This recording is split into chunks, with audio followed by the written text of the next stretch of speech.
다음 페이지 한번. 네. 그리고 청일 전쟁은 뭐 설명드렸듯이 일본이 군사적인 측면에서는 뭐 원사이드하게 승리를 했습니다만은 일본이 중국을 그 혼자서 독단으로 무너뜨리고 모든 이권을 뺏어갈까봐 서양 열강들이 이제 간섭을 해서 일본이 거기에 눌려서 힘 한 번 못 쓰고 요동반도를 반납하는 걸 보면서 아마 많은 그 조선의 국가 지도부가 야, 저 일본 저거 헛개비인가 보다. 그러니 우리 러시아한테 줄을 서는 게 오히려 현실적이지 않느냐라고 생각을 해서 민비와 고종이 친러 정책으로 돌아섭니다. 돌게 되죠. 네. 그러니까 그 당시에 일본 입장에서 보면 야 그러면은 우리가 도대체 뭐 때문에 전쟁을 한 거냐 이거 그냥 놔둬서는 안 되겠다. 그래서 이제 을미사변을 일으켜서 민비를 시해를 하고 그리고 천국에서 받은 배상금 2억량을 가지고 대대적으로 이제 군비를 강화를 하고 그래서 결국은 1904년에 러일 전쟁에 발발을 하는 이런 그 상황이 그러니까 동북아에 아주 격진이 벌어지는 그 단초가 청일 전쟁이었다는 거죠. 당시 조선 지도부가 사실 러시아의 궁극적인 목표나 한계가 어떤지 또는 중국의 청나라의 장기적인 어떤 그 정치적 성격, 실력, 일본에 대해서 알았을까요? 그 당시에 영국, 미국을 구분했을까요? 저는 그것조차도 의심스러워요. 그것조차도 좀 의심스러운데요. 만약에 그랬다면 조금 더 내면을 들여다보고 제국주의라는 것이 성격이 무엇인지를 알았다면 저렇게까지 그냥 막 휙휙 뭐 어느 날 친러 정책을 했다, 어느 날 친미 정책을 했다가 어느 날 친일 정책을 했다. 이게 그 당시에 그 국가 지도부가 취한 정책을 보면은 뭐 현란하기가 그지없을 정도로 이 갈짓자 뭐 말하자면 뭐 급하면 이쪽 잡았다가 뭐 이쪽에서 달콤한 얘기하면 이리 갔다가 갈팡질팡하게 되는 거죠. 그러니까 그 본질을 몰랐던 게 가장 비극의 단초가 아닌가라는 생각이 듭니다.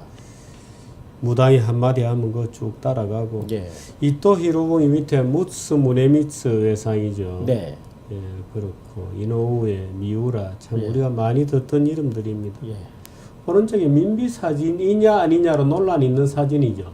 그렇습니다. 아직까지 저게 진짜 민비인지 아닌지 아니면 민비로 가장한 뭐 궁녀냐 뭐 말이 많습니다. 근데 그 사진들이 많이 남아 있지를 않아서 진짜 이게 진짜 민비인지 아닌지 학자들도 잘 모른다고. 우리가 저 일과에서 봤던 민비 그림 있잖아요. 그거는 그림이라 근데 그 그림하고는 굉장히 다른 얼굴이에요.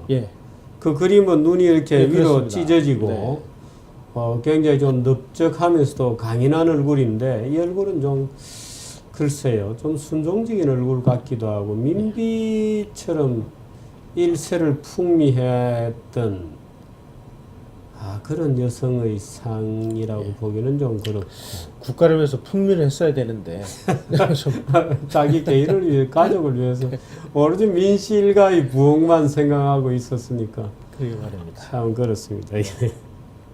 다음으로 넘기겠습니다. 요게 이제 청일 전쟁서부터 러일 전쟁이 이르는 요 와중에 외신들의 실린 만평입니다. 이 사진은 지난번에 설명드렸듯이 요게 한국이라는 물고기를 서로 낚으려고 하는 그 장면이고 이거는 일본하고 러시아가 조선반도를 놓고 허리를 묶어서 서로 자기 편으로 끌어당기려고 하는 이런 모습.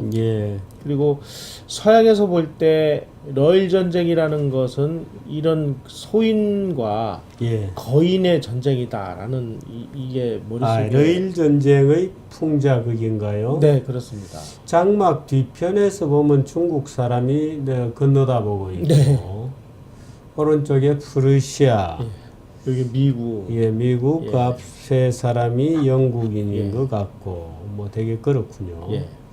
그러니까 설마 일본이 러시아를 이기겠느냐?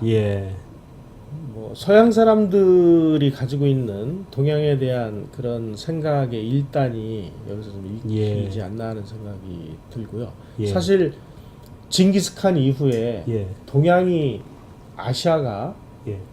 유럽이나 서양을 그 공격을 해서 승리를 한 사례가 역사적으로 보면 뭐 징기스칸 이외에는 없었는데 저 아직도 예. 그렇습니다. 예. 이제 이때 이제 일본이 한판 붙자 이렇게 나오니까 서양 입장에서는 뭐 이런 생각을 하고 있지 않았을까 하는 그런 생각이 듭니다. 예. 다음 페이지.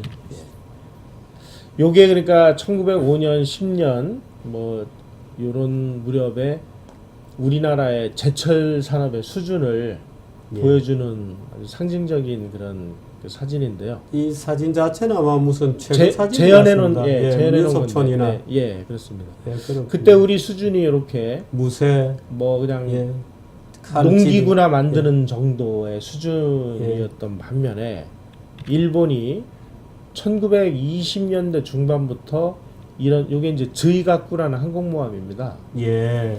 20년대 후반부터 일본이 이런 식의 그 예. 항공모함 전함을 무지막지하게 건설하기 시작을 했습니다. 예. 그래서 1905년 그러니까 러일 전쟁에서 일본이 승리를 한 이후에 예. 그 당시에 일본군의 군사 편제를 보니까 예. 전전하기 위해서 동원한 군대가 127만 명이가 그런데요. 참, 그 중에 이제 러일 전쟁을 하면서 이제 뭐 다치거나 죽거나 한 사람들도 있고 예. 일부 소집 해제한 군대도 있고 그래가지고 1905년에 을사보조약이라는 을사늑약을 예, 예. 체결할 때 104만 군대가 그렇군요. 편제가 돼 있었습니다. 예. 그때 대한제국 군대가 8,785명인데 예. 이렇게 그 군사력의 차이가 이렇게 나니 지금 대한제국군대 8,785명이라고 저건 이제 편제상이죠. 네, 편제상 그렇습니다. 있는 인원인데 실제로 저 중에 얼마나 가동이 되었을까 하는 것은 의문이고. 여기에 보니까 지방군, 중앙군 다 합치고요. 예. 왕실수비대, 군악대, 의장대까지 쳐서 이 정도 군대였다고 예. 합니다. 저기 아마 지방도 포함되어 있습니까? 아니면 중앙의 소위 5위 예. 수도경비사령부 같은. 어쨌든 하여간 그 이 제국 군내 편제로 돼 있는 군대가 전부 다 이 합쳐서 정도. 예. 예, 상비군이라고 보는. 네. 그래 그 당시에 이완용이 아니라 천하의 다른 사람이 왔다 하더라도 예. 이 상황에서 자 이제 우리가 외교권하고 국방권을 좀 우리가 좀 가져가야 되겠는데라고 얘기를 할 때 예. 이걸 거부하면 전쟁이 일어나는 거거든요. 예. 전쟁이 일어나가지고 패전을 해서 항복을 할 거냐 예. 아니면 외교권하고 국방권을 주고 느슨한 자치를 허용한다고 하니까 예. 그걸 받는 게 좋으냐 뭐 고민하다가 이제 의사보호조약을 우리 체결할 수밖에 뭐 여러 가지 없는. 이유가 있겠죠. 당시 그 고종 사실 뭐 우리가 지금 이완용이 같이 망고에 역적이 되어 있지만 예. 이완용이 아니라 고종이죠. 뭐 고종이 그렇죠. 망고 예. 역적이고 이완용은 고종의 하수인일 뿐이고 그건 이완용의 무슨 이완용의 무슨 기록에도 제가 예. 본 적이 있는데 고종하고 하루는 싸워요. 네. 싸우는데 예. 하여튼 사태가 저질러지기만 하고 문제를 풀어야 되면 고종이 이완용을 불렀어요. 그래서 이완용이 하루 화가 나가지고 네. 문제를 저지르기 전에 나를 좀 불러라. 예. 다 왕이 저질러 놓고 날들어 와서 수습만 하라 그러면 어떡하냐. 경들이 하고, 알아서 하시오 이렇게 얘기를 하죠. 그러니까요. 예, 예. 그러니까 매번 이제 그렇게 하니까 이완용이 하고 고종하고 나중에 고종이 이완용에게 이완용이 고종에 달라들어서 그렇게 싸웠다는 얘기를 봤습니다만 참 고종이라는 사람이 글쎄요 있어서는 안 되는 지도자가 나타나 40년 동안 국력을 탕진하고 그러게 말입니다. 그랬습니다. 네. 예. 참 제가 이 내용을 보면서 저희가 일과에서 처음 그 설명을 드릴 때 민비가 자기 아들 뭐 복을 빌기 위해서 뭐 금강산 1만 2천봉에 뭐 쌀과 돈 갖다 놓고 예. 또 쌀 500석 밥을 줘서 예. 물고기를 밥으로 주고 예. 이런 내용이 나오는데 러일 전쟁이 벌어질 때도 예. 고종이라는 사람이 무엇을 했느냐? 재물포 앞바다에서 이제 전쟁이 벌어질 때 고종은 점쟁이들의 말을 듣고 궁궐 기둥 밑에 큰 솥을 묻고 예. 그 다음에 일본군이 러시아를 봉천에서 몰아내고 조선을 식민지로 만들려 할 때 조선 황제 고종이 관직을 팔고 구술해서 산천의 신들에게 러시아의 승리를 기원을 했다고 이렇게 윤치호 일기에 적혀 있는데요. 고종도 러시아가 승리할 걸로 봤고 예. 바로 10년 전에 그 대원군도 예. 일본군의 무등에 태워져 가지고 괴뢰 정부에 수반이 됐을 때 됐음에도 불구하고 평양에 있는 청국군 장수들에게 몰래 편지를 예. 보내서 예. 일본 놈들을 무찔러 주십시오라고 편지를 보내는 예. 그러니까 그 당시에 국제 정세가 어떻게 돌아가는지 모르는 거죠. 어느 예. 군대가 더 강한지에 대한 현실 감각이 완전히 마비가 됐다는 게 이런 데서 좀 보여지는 것 같습니다. 우선 지식이 있어야 되는데요. 예. 지식이 없으니까 예. 궁궐에 앉아서 여인의 치마폭에서 그래서 이제 조선의 종주권을 가지고 있다고 하는 청나라도 청일전쟁을 해서 깨부시고 그리고 자기네들이 만주를 먹으려고 했는데 그것을 방해를 해서 자기네들이 차지한 러시아도 깨버리고 그러고 나니까 이제 이 한반도에서 영향을 행사할 수 있는 모든 외세는 다 쫓아내고 나니까 이건 뭐 일본의 차지가 될 수밖에 없는 이런 상황이 돼서 결국은 5년 후에 1910년에 한일 병합조약을 맺어서 한국이 이제 일본의 식민지로 변하는 결국에는 일본도 일본입니다만 조선을 일본에 넘겨주는 것으로 국제적으로 묵인이 되는 과정들이 쭉 있습니다. 국제적으로 묵인이 되고 국제적으로 양해가 되는 이제 일련의 그런 과정들이 있었습니다. 그리고 일본의 경우는 이제 그 한반도를 자기네들이 차지하게 된 이후에 어떻게 보면은 이제 틈만 나면 자기네들의 그 넘치는 이 국력을 한반도라는 이 소위 말하는 징검다리를 통해서 뭐 징검다리라기보다는 고속도로가 돼버렸죠 이제. 그래서 여차하면 이제 이 대륙으로 자기네들이 힘을 투사할 수 있는 모든 준비를 다 하게 됩니다. 실제로 러시아 혁명이 나왔을 때 이제 소위 백군의 일부로 시베리아에 출병을 하죠. 시베리아에 출병을 하고 바이칼 호수에 가서 물까지 떠서 마시고 저는 참 그 어릴 때 그 사진을 보고 충격을 받았는데 그게 아마 그때였을 겁니다.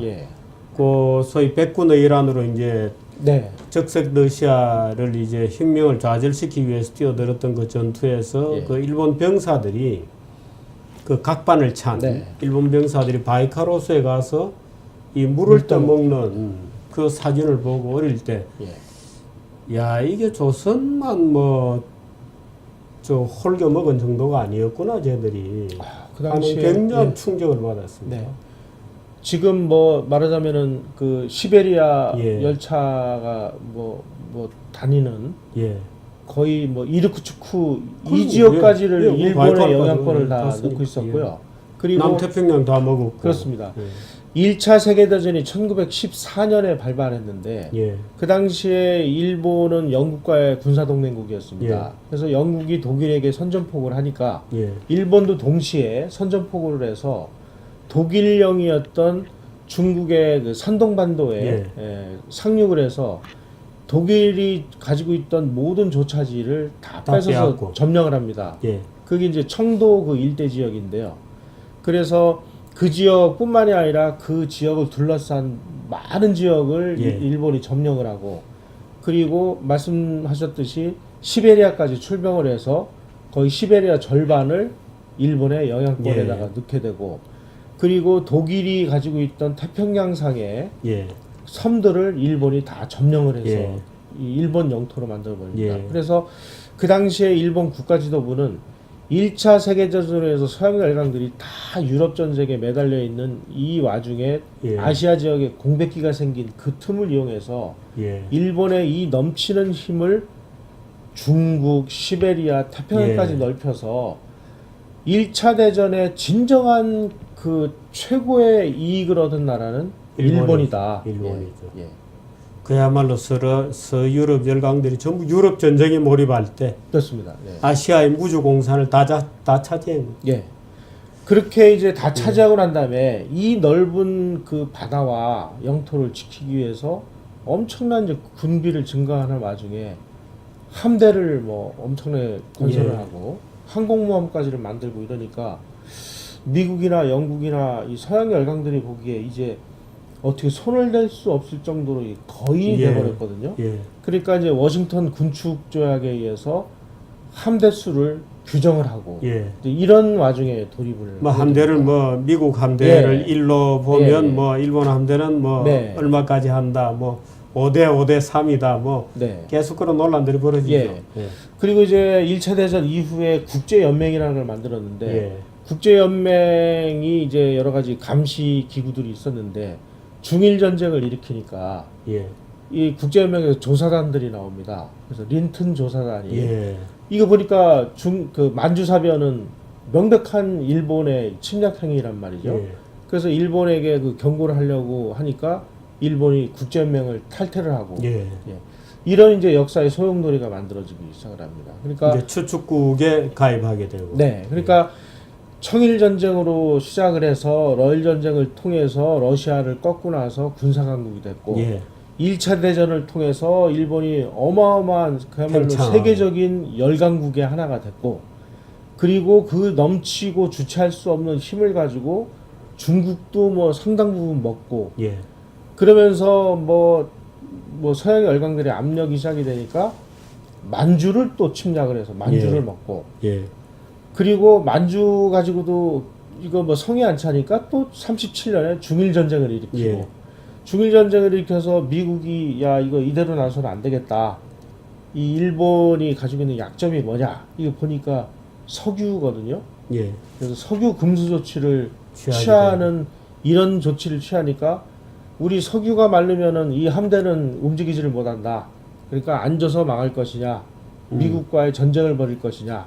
그래서 결국 미국과의 전쟁을 결정하고 진주만을 또 공격을 해서 미국과의 전쟁을 벌이는 이런 말하자면 아수라장의 역사가 정신병적 질주를 시작하게 되는 거죠. 네 그렇습니다. 예. 근데 참 역사를 지나놓고 보면 만일에 저때 또 러시아가 내려와 가지고 결국에는 러시아가 내려오죠. 예. 예. 일본이 물러간 2차 대전에 미국이 패배하고 난 다음에 러시아가 남진을 해서 결국 북한을 먹게 되고 이런 일련의 과정까지 이어지는 한반도의 뭐라 그럴까요? 참 철로 역전 같은 네.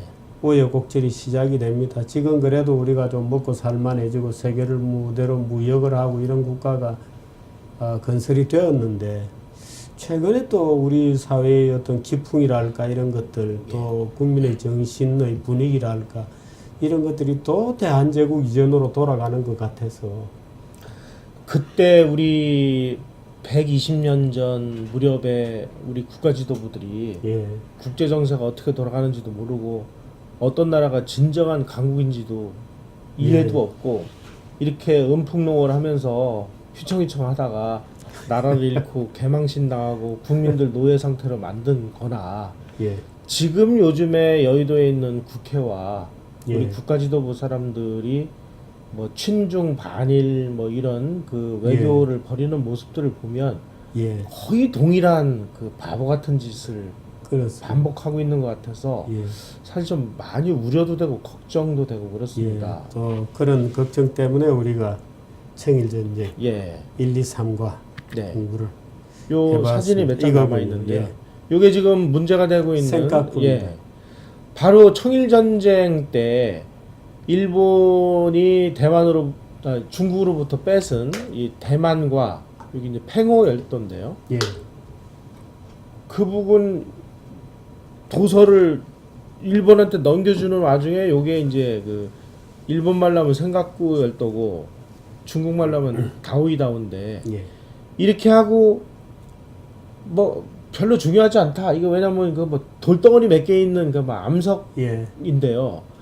그리고 이제 지나고 있었습니다. 그러다가 1960년대 말 70년대 초에 유엔이 이쪽 자원 탐사를 보니까 이 일대에 석유가 많이 매장돼 있다는 발표가 났습니다. 그러고 난 이후에 이제 이게 네 거야 우리 거야 하고 계속 문제가 이제 벌어지기 시작하다가 예. 드디어 이제 일본이 항공모함을 갖게 되고 예. 중국이 예. 항공모함을 갖게 되고 하면서 그야말로 이제는 뭐 더 이상 그냥 말로 지나갈 수 없는 이런 상황이 돼버렸습니다. 예. 요게 이건 중국 항공모함이군요. 네, 그렇습니다. 원래 이게 원래는 이게 구소련의 그 항공모함인데요. 예. 구소련이 망하기 전에 이 쿠즈네초프라는 예. 항공모함을 만들고 있었습니다. 그런데 구소련이 망하면서 이 배를 중간에 짓다가 말고 예. 그냥 팽개쳐 놓은 그런 그걸 상태였습니다. 그대로 그거를 사왔군요. 이제 중국이 사다가 예. 페인트 칠을 하고 예. 뭐 몇 가지만 이제 개조를 해서 이렇게 지금 랴오닝함이라는 예. 그 항공모함으로 이제 바꿨는데요. 예. 이런 항공모함을 중국이 세 척인가를 더 만들겠다고 지금 이러고 있어서 예. 아주 뭐 여러 가지 돈은 걱정거리가 충분하고. 네. 예. 일본은 지금 뭐 항공모함은 없습니다만은 예. 항공모함에 준하는 예. 뭐 고속 수송함이라든지 예. 이런 배들은 좀 예. 가지고 있고요. 그렇습니다. 고속 수송함에다가 헬기 갑판이 있는데 예. 그 갑판에 헬기 치우고 수직이 착륙기를 갖다 놓으면 이것도 이게 항공모함이 되거든요. 그렇군요. 네. 한국의 분위기는 이렇습니다. 그래서 좀 비교하고 고민을 해보자는 취지에서 이렇게 비교를 하고 보니까 참 우리는 역사에서 교훈을 얻지 못하는 그런 국민성을 가지고 있는 거 아닌가 참 우려도 되고 걱정도 됩니다. 글쎄요. 참 저기 앞장서 걸어가는 사람들 평화 평화 입으로 외치면 평화가 오고 예. 하는 것인지 통일 입으로 외치면 통일이 온다고 착각하고 있다면 그 무당 부닥거리 하자는 짓하고 똑같은 것인데 참 평화 입으로 외친다고 평화가 온다고 생각하는 사람들이 꽤 있어요. 우리나라에 아직도. 남들은 다 군비를 증강하고 예. 이러고 있을 때 우리는 평화를 외치면 예. 저 사람들은 힘이 없는 거를 자인하는구나 하고 예. 침략의 빌미를 제공할 수도 있는 건데요. 예. 우리가 평화라는 말의 진정한 의미를 모르고 평화를 외치는 거 아닌가 싶어서 그렇군요. 저기 좀 걱정이 됩니다. 예. 청일전쟁 얘기 1, 2, 3과 긴 시간 동안 우리 김용삼 미래한국 편집장 모시고 같이 공부를 했습니다. 역사는 참 돌고 돈다고 하는 말도 있고 하늘 아래 새로운 일은 없다는 말도 있습니다만 한국인들처럼 역사로부터 배우지 못하는 글쎄요 뭐 민족이라고 하면 너무 거창한 말이고 배우려고 노력도 별로 안 하는 또 참 순진하기 짝이 없는 순진하기 짝이 없다는 말은 다른 말로도 표현할 수 있습니다만 다른 말로 표현하면 절대로 또 너무 트럼프류의 언어를 구사한다고 할까봐 차마 얘기할 수 없는 순진하기 짝이 없는 그런 사고들도 우리 사회에 굉장히 많이 남아 있습니다. 허례허식 여전히 좋아하고요. 여의도 정치를 보면 사색당쟁하던 그 시절에 언어적 그 논쟁의 수준에 발밑이 무너지는데 제사상의 진설을 어떻게 하느냐 가지고 양반들끼리 도끼자루 섞는 줄 모르고 싸웠던 그 시절이 생각나기도 하고 그렇습니다. 김용삼 기자 모시고 청일전쟁 공부 많이 했습니다. 고맙습니다. 네. 고맙습니다.